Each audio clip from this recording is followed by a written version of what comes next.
This video is sponsored by Display. Stick around to the end of the video for a special Cyberpunk deal they're offering through my channel. I've never found it more difficult to recommend a great game to you. Borderlands 3 is such a great game that it is an easy, slam dunk, must-buy recommendation, made nearly impossible by the douchebaggery of Gearbox CEO Randy Pitchford, the strong-arm tactics of 2K Games, the frankly shameless and unethical review process that 2K utilized to manipulate review scores, and the horrendous state of optimization on both consoles and PCs. This is such a good video game that has unfortunately been spoiled in the minds of many by pointless self-inflicted wounds on the part of those making it and publishing it. I really recommend you purchase Borderlands 3 at some point because it is worth your time and money, but when you buy it, where you buy it, and at what price point you buy it is going to depend on a whole bunch of stuff that wouldn't have mattered had Gearbox and 2K put their consumers first rather than their egos, their profits, and their release date. Today's review though is not about these factors, it's about the game itself, and I have no problem telling you that Borderlands 3 is a meaningful improvement on Borderlands 2 in almost every way. I frame it that way because this is, without question, more Borderlands, for good or ill depending on your tastes. A lot of the conversation at the moment is centered around how much this game has changed or evolved versus Borderlands 2, because a good 80% of the experience hasn't changed, when the looter shooter genre as we know it has evolved considerably over that time.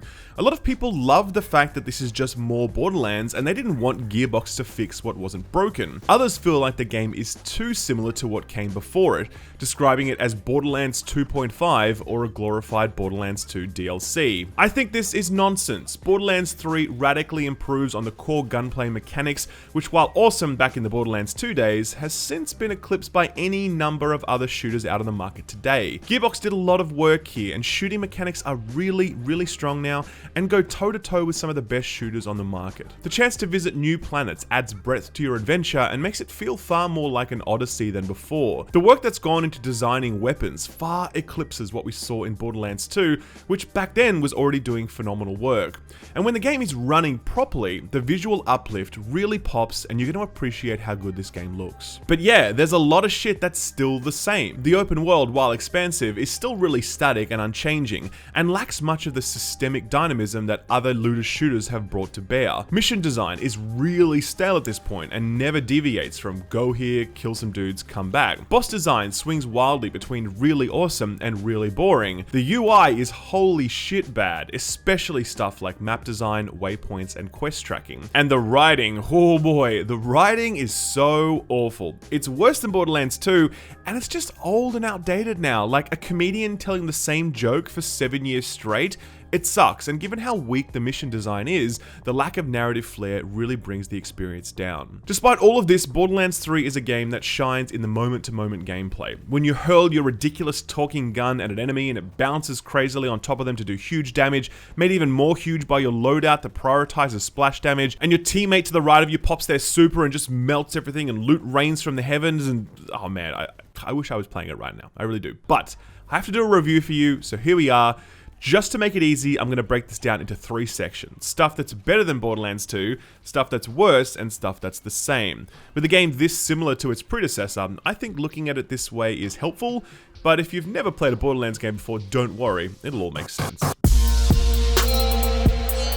I streamed my entire Borderlands 3 playthrough, and very often people would ask me if they'd never played a Borderlands game before, should they buy Borderlands 3 or should they check out 2 first? I told them that 2 is probably a good starting point since you can get it for around $5 on Steam or a cheap secondhand copy on console, and since 2 and 3 are so similar, you'll be able to make up your mind based on that. The one caveat I always offered though was about gunplay. If you go back to play Borderlands 2 today, you're going to see weapon mechanics that feel really dated. The best way to describe them is sort of floaty. All the weapons feel really light in your hands, their recoil doesn't really register properly, and the sound design isn't as meaty as we're used to today. I low-key think this was one of the reasons why the pre-sequel wasn't as successful as it might have otherwise been. The pre-sequel launched on the 14th of October 2014, and only 1 month earlier, Destiny launched. Now, say what you will about the launch state of Destiny, and there is plenty to say, but the weapon mechanics in that game were the best we'd ever seen in first-person shooters, and with that sort of quality bar now set, the pre-sequel just felt old and outdated as soon as it was released. Things are very different here in Borderlands 3. Weapon mechanics have been completely redesigned from the ground up and feel fantastic across the board.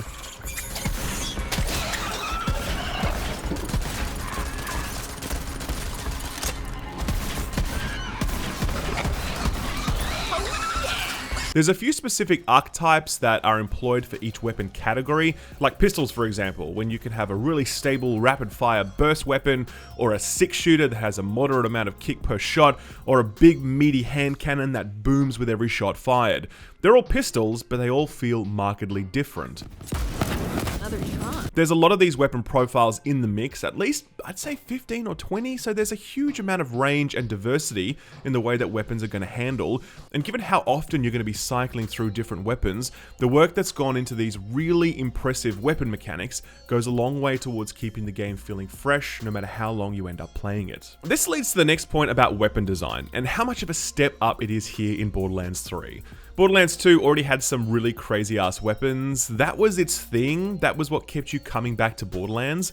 Borderlands 3 tops that with ease, and you really start to feel it immediately. Like in Borderlands 2, for example, the game was pretty limited with its weapon design while you were leveling, offering just different combinations of elemental damage with different weapon types. But in Borderlands 3, right from the get-go, you start getting some absolutely insane weaponry, from rocket launchers that feel like BFGs, to grenades that create icicle minefields, to an actual weapon possessed by Handsome Jack that talks to you as you kill things. You've got good taste in weaponry, kiddo, I'll give you that. A natural point of reference here is, again, Destiny, where its exotic weapons are the real showcase weaponry, lovingly handcrafted to deliver new gameplay mechanics with each weapon. But Destiny's exotics are special, they're rare, they're limited. Borderlands 3 is like playing Destiny if every single weapon was an exotic, and where the legendary drops are like 8 Destiny exotics rolled into one. It's just this constant barrage of fucking awesome, game-changing loot coming at you all the time, and it's such an important reminder of the roots of this looter-shooter genre. Like with Destiny and Warframe and The Division, so much of what that genre has become is about this incremental grind towards power. Like you do your dailies and your weeklies and your raids and you craft all the stuff, and yeah, it's a lot of work to get what feels like pretty minor stat upgrades at the end of the day. I like it, don't get me wrong, I really enjoy that loop, but it does feel like work. The genius of Borderlands is that you don't have to put all that work in because there's just so much amazing loot to be had that the developers don't need to portion it out slowly. And because there's no PvP to worry about, the developers don't need to worry about annoying bullshit like balance. They just make it rain, and that means that the looter-shooter feedback loop isn't built on boring numbers, but on game-changing weaponry, giving you more interesting ways to blow shit up. And in 2019, that rings out as a pretty important message to take note of. What else is better? The visuals. Right, so a lot of people are like, this looks the same as Borderlands 2. Really, bro? Does it really look the same? You're gonna tell me that these two games look the same? No, they don't. Borderlands 3, when it isn't lagging and stuttering, looks fantastic. There's a lot more detail on weapons, on characters, in the environment, in particle effects, in lighting, in everything. It's just a way better game, and anyone that says otherwise is being disingenuous. One area where I think it's a mix of better and the same is boss design. Now, I think there's about 15 bosses in Borderlands 3, I don't know. I'd say probably 10 of those are pretty phoned in. You're talking just a dude standing in the middle of a room, yelling things with some basic mechanic like the floor is lava. But there's a good 5 bosses which are really impressive. I won't spoil all of them, but I'll spoil just this one to show you how good it gets. At one point, I'm making my way through this carnival-themed level, which is awesome by the way, and just when we're about to fight the boss, the entire level gets up on wheels and starts doing laps around the desert. This felt like a boss in Shadow of the Colossus more than a Borderlands fight. And the final boss as part of this encounter was just as impressive. I guess the last thing I want to call out is the Twitch integration. Now I know this doesn't affect the vast majority of people playing, but if you're someone who does stream or watches Borderlands streams, this is pretty damn cool. Whenever the person playing levels up, the audience gets a pop-up allowing them to vote on the contents of a loot pinata that appears. And whenever the streamer finds a red chest, people in the chat have a chance to win a copy of the items, and sometimes the chat can even take over control of a badass enemy, buffing its stats, healing it, and receiving loot themselves if their badass manages to take down the streamer. I've heard of some other games having similar stuff to this, but I think this is the most comprehensive implementation of a Twitch extension we've ever seen to date, and I'm certain that a lot of games will look to emulate this given how important streaming now is to video game marketing. Plus, it's just super fun and I loved it. So anyway, those are all the best parts of Borderlands 3 and the parts that have improved the most from Borderlands 2. Now let's look at some of the crappy stuff. Come on, let's get out of here. I'll lead the way, even though I'm totally unarmed. Can't let them know you're afraid and totally defenseless, bro.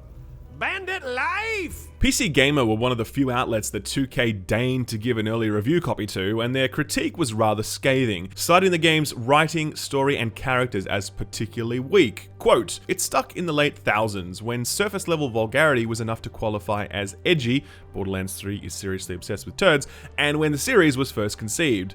It's stuck in a time when memes lasted months rather than days, when referential humor was still a novelty and not exhausting, when you could point at something the slightest bit abnormal or gross and call it a joke. Simpler times, not necessarily better times." Given the fact that review code was so limited, the internet spent a lot of time arguing about whether or not PC Gamer just didn't get Borderlands humor, or if they had a point. Now that everyone has their hands on the game, I think a pretty clear consensus has emerged. PC Gamer was spot on here, and this writing sucks gag balls. The premise of Borderlands 3 is that the new villains, twins combo Troy and Tyreen, are on a diabolical quest to open the vaults scattered throughout the solar system, leading to the opening of the Grand Vault, which will make them all-powerful, blah blah blah standard stuff. The twins really blow. They're streamers apparently, but all this means is that when they wax lyrical over comms, they keep referring to their followers and their subscribers, and they make videos which are meant to be memey, but they're really just cringe. While you were gone, Troy whipped up a propaganda vid for our followers. Galaxy premiere! Check it out! You're a star.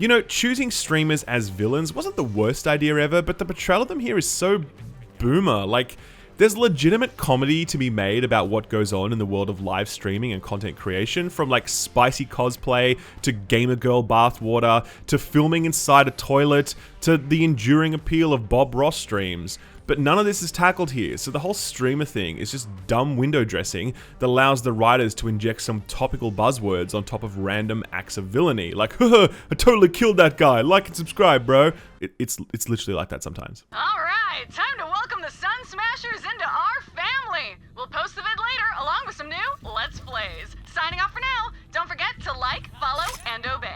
A lot of people are going to say that it's an impossible task to top Handsome Jack, but I just don't buy that as an excuse. Yeah, Jack was an amazing villain, like honestly, one of the best villains in video game history. My husband gave me a skag pearl ring. The pearl released hunger-inducing pheromones. Oh, you know what? I am so sorry. I just, forgive me. Where's your husband now? He's dead. That is a heartbreaker. But you got something in common with him now, at least. But other sequels in movies or books or games manage to top their villains, or at least deliver something as good. The twins are not even close, and I was so glad to have finished the campaign because I knew I'd never have to hear their annoying voices again. More broadly, the game's humor is just spent. Like, I loved Borderlands 2 humor. It was funny. But this is basically taking the exact style of jokes that were peppered throughout Borderlands 2 and just pouring them on like the sauce cap broke when you were shaking it and now your cornflakes are covered in ketchup. If I was to summarize it, I'd put it like this. Borderlands 2 had two standout characters, Claptrap for his crazed, obnoxious, oblivious confidence, and Handsome Jack for his comically sadistic evil. Oh, and also Face McShooty. Oh my god, shoot me at the goddamn face! What are you waiting for? Thank you! The rest of the cast was okay, but they really just took a step back and let Claptrap and Handsome Jack do the heavy lifting. Borderlands 3 is like if every character has to be either Handsome Jack or Claptrap. Every character has to be completely over the top, obnoxious, crazy, maniacal, sadistic, masochistic, oblivious, indifferent, you name it. There's just so much of this shit coming at you all the time, and you just tune it out eventually because it all sounds the same. I've seen a lot of defenders of this writing saying like, well, that's just Borderlands, bro, but I'd remind you that it's actually not. Like, firstly, it was straight up better, crisper, and more tactically deployed in Borderlands 2, but second, you really need to go and play Tales from the Borderlands to see how Borderlands writing and humor can evolve. Tales from the Borderlands is so funny and so Borderlands. It doesn't compromise anything at all. It feels so authentic to the world while delivering a brilliant suite of lovable characters, tense drama, and emotional send-offs. There's a template that was laid down here that Borderlands 3 did not seek to replicate, and the game is far worse for it. Outside of the writing, the only other thing that really stands out as worse here in Borderlands 3 is the UI, which is a combination of the fact that it hasn't evolved with time, and also that parts of it are objectively worse, specifically the map. My god, this fucking map. It's like a map from Metroid Prime, except the developers have made no effort whatsoever to show how areas connect vertically, and they also just don't realize that a play area this big needs a different sort of map. Navigating it is a genuine nightmare, and you typically need to spend a good 30 seconds zooming in, out, twisting it left and right, scrolling through icons, etc. Just trying to navigate your ship in this game is problem enough, and the actual world maps feel far worse. Related to this is the fact that you cannot track multiple quest objectives at once. You'll pick up side quests as you go, and unless you're tracking them, you can't see the objectives on your map, which means that you'll often clear an area only to realize you need to clear it again because a side quest you needed was right there. I don't know why this decision was made. It feels really dumb and pointless, and yeah, it would be great if this could be patched in. Beyond that, the inventory screen worked back in 2012, but now it just feels really shitty. Too visual and not nearly functional enough. You have so much loot to sort through all the time, and it never feels easy to do so. If modding was a thing in Borderlands 3, you can imagine that the PC community would come up with a vastly better UI in a matter of days, so it's disappointing that Gearbox haven't done so here after 7 years. The last call out in this section has to be the game's performance across both PC and consoles, which is sadly a bit of a dumpster fire. On PC, I was playing on an RTX 2080 Ti at 1080p resolution, and I couldn't run the game on Ultra. I had to drop everything to high, and even then I had to go in and disable a whole bunch of stuff to stabilize it further. Generally speaking, I arrived at around 60 FPS when the action was thick, but I would frequently drop down to 50 frames, and I very often saw as low as 40 frames. No amount of tinkering would change this. Funny thing is, a lot of people with different PC configs are reporting perfectly fine performance, so your mileage may vary. Either way, optimization is extremely inconsistent at this point, and I'd recommend holding off on a purchase if you're someone that demands reliable frame rates. On console, the story is a mix of good and bad. Digital Foundry did some detailed analysis on both PS4 Pro and Xbox One X and revealed that the resolution mode offering is basically unplayable, struggling to maintain 30 FPS and often dropping to near 20. The performance mode, on the other hand, offers fairly stable 60 FPS in most instances, except during driving sections where the frames can drop as low as 45. Performance on standard consoles seems to be relatively stable, except for split screen, which is completely unplayable due to huge FPS drops and constant stuttering. It's really great that the developer is trying to keep split screen alive, but it's really shitty that they released it in this state. Bottom line with performance across both PC and console is that this game was not ready to ship. More work needed to be done to finalize the package, and given how little review code was provided to outlets, it's frustrating that these issues couldn't have been highlighted earlier so consumers could have made more informed choices. As I said, if performance matters to you, hold off on Borderlands 3 for now. So, that's the writing, the UI, and the performance. Some of these things are going to have a big impact on your enjoyment, others not so much. It's subjective, so you can be the judge of that. What might impact you far more is just how much of Borderlands 3 is the same versus Borderlands 2, because those looking for some evolution to the formula, or were hoping that Borderlands 3 might change their minds about this franchise, you aren't going to find what you're looking for here. So let me start out by saying that I really enjoyed this Borderlands entry despite its lack of evolution. It's a case of not fixing what isn't broken. Borderlands 3 taps into the core loop of unchained mayhem and generous loot explosions better than Borderlands 2 ever did. And since the core loop remains as attractive as ever to some, the game still hangs together beautifully despite this lack of ideation. Having said that, I think it's interesting to look at two parts of the game that are starting to feel rather dated in comparison to what we're seeing in the looter-shooter space presently, namely world design and mission design. One of the biggest changes from Borderlands 2 to 3 is the fact that we're now able to visit entirely new planets. The first entries were based entirely on Pandora, and while we did get some range in the environments on offer, they felt pretty limited, and most of our memories of Borderlands are likely set in spaces looking something like this. In Borderlands 3, you get command of your spaceship, affectionately named Sanctuary, and you can take to the stars in your pursuit of the various vaults hidden on different planets. I really like these spaces. They all look vastly different from one another. They're all massive, usually comprised of 2 or 3 large map areas, and they all have their own suite of new enemies to encounter. As far as video game worlds go, they definitely look nice. But the thing is, they all feel pretty similar to one another. Visiting a new space doesn't meaningfully alter your gameplay at all, except for a brief section on a moon planet where the gravity is lower. You can sometimes forget where you are as you descend into the mindless looting and shooting because the environments don't really imprint themselves on your mind through unique events that take place there. The worlds are also very static and unchanging, devoid of any sort of systemic quality.